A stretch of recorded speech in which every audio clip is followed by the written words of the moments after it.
Welcome students. आज के इस टॉपिक में हम ये बात समझेंगे कि हमारे पास जब भी वर्टिकल एंगल्स होंगे और अगर मैं उन वर्टिकल एंगल्स का अगर एंगल बाई सेक्टर ड्रा करूँगा तो एंगल बाई सेक्टर्स जो हैं उन दोनों वर्टिकल एंगल्स के वापस में क्या होंगे जी, कोलिनियर होंगे।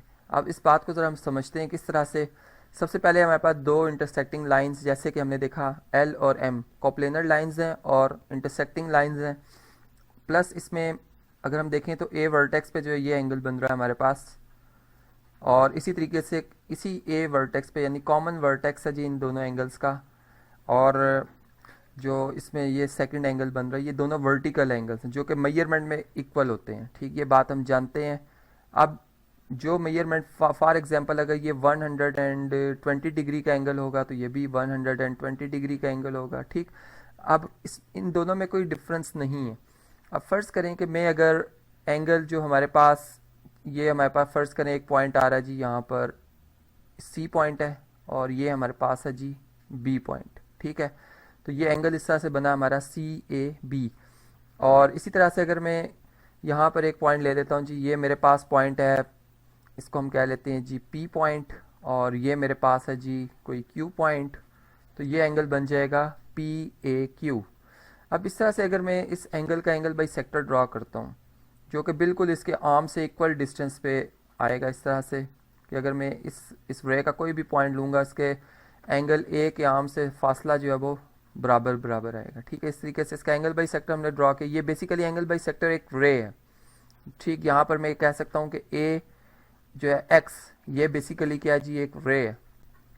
और इसी तरह से अगर मैं यहाँ पे आता हूँ और जो हमारे पास एंगल सी ए बी बन रहा है, अगर मैं इसका एंगल बाई सेक्टर ड्रॉ करता हूँ तो ये एंगल जी इस डायरेक्शन में मूव करेगा।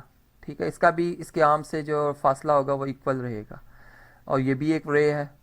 अब यहाँ से हमने ये देखा कि ये जो हमारे पास दो रेज हैं इसको मैं ए वाई रे कह देता हूँ और ये ए एक्स रे है।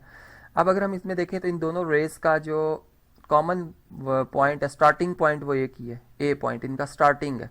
यानी यहाँ से अगर मैं इस तरह से कहूँ कि मेरे पास ए टू जो है वो एक्स रे जो है वो अगर राइट साइड पे मूव कर रही है, ठीक है, और ए ही से अगर एक रे लेफ्ट साइड पे मूव कर रही है और ए वर्टेक्स पे एग्जैक्ट 180 डिग्री का ही एंगल यानी एक स्ट्रेट एंगल बन रहा है, तो मैं ये कह सकता हूँ कि ये एक लाइन है।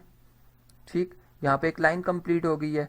और यहाँ पे चले मैंने इसको अगर ए वाई कहा था, इसको मैं थोड़ा प्रॉपर बना देता हूँ जी। अगर ये ए एक्स मैंने कहा तो ये मेरे पास क्या जी ए वाई है, तो इस तरह से ये मेरे पास क्या भी एक्स वाई एक लाइन बन गई है। और जिससे हम ये कहते हैं कि पॉइंट्स कोलिनियर तब होते हैं जब वो एक ही लाइन पे लाई करें, और जिससे हमने देखा कि ए पॉइंट और एक्स पॉइंट जो थे वो बेसिकली इस रे को फॉर्म करे थे, ए एक्स रे को, और जो ए और वाई पॉइंट है ये ए वाई रे को पॉइंट यानी ए वाई रे को जनरेट कर रहे थे या उसके ऊपर लाई कर रहे थे। और अगर हम इन तीनों पॉइंट्स को देखें तो ये एक ही लाइन के ऊपर, इसका मतलब ये हुआ कि जो हमारे पास एंगल बाई सेक्टर जो कि रेज हैं ये बेसिकली क्या है जी, कोलिनियर है। तो हम ये कह सकते हैं कि bisector of two vertical angles, जो कि यहाँ पर स्टेटमेंट है, विल बी कोलिनियर, और ये यहाँ पर हमने शो कर दिया कि ये क्या है जी, कोलिनियर है। और यही इसका प्रूफ बनता है जिस तरह से हमने इसको समझा।